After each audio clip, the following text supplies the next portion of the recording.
Ramogi juang'en moro marane podi kete karkae chenro mar duol wadhi nyime ka kod weche manyien komayudo ni moko kuom jopuonj mane bwo riwruok mar Kupeto wuok tung' mosuo kod jatend migawo mar thieth Aden Duale ewi chal mar okumba mar thieth mar jopuonj e bwo SHA ka giloso kod jofwambo. Jopuonj mano mawuok e counties ma Kisii kod mano ma Machakos, Obuogo, Rem yawo sikul juma manyien poni midhiero mokwako okumba ma jopuonj tiyo godo ok orie. Simtos Okinda nigi ler. Odiochieng' achiel tok jatend migawo mar thieth Aden Duale pako okumba manyien mar SHA ma jopuonj kod obila.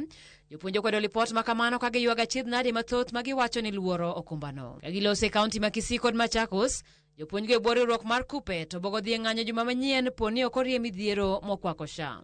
As teachers of Kisii County, we are really suffering, and we are putting an ultimatum to our government that if nothing is done before we open schools, we are rallying behind other counties so that as Kupeto Kenya, we go on strike so that SHA is streamlined. Moko midhiero ma jopuonj go ywago en ewi omenda moketnegi e thieth mitimo tidok pacho kata outpatient, midhiero mag lony manyasani e kind mamoko. We have the issue to do with the last benefits. It is not clear. We have the issue of capitation from the SHA, only 1,200 when it comes to in outpatient. So we want to tell the government that they should come out clearly and fix those issues. There is no network.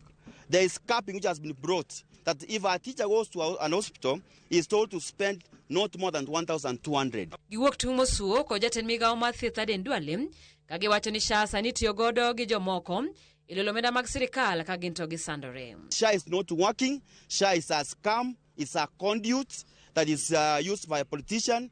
And unless they just reform it to serve us better, we will not accept it at all. I want to tell Mheshimiwa Duale, who is the Minister for Health, that whatever you are saying from Nairobi, come to the ground and understand what we are undergoing for as teachers of this great country. Komachero jopuonj mag JSS bende ywago ndike yo mongirore ka bende gidwaro mondo JSS ochung' kar kendgi e bwo telo mopogore kod skunde mag primary. Junior school teachers in Kisii County and across the country, we have just two clarion calls. Number one, autonomy should be delivered as early as yesterday.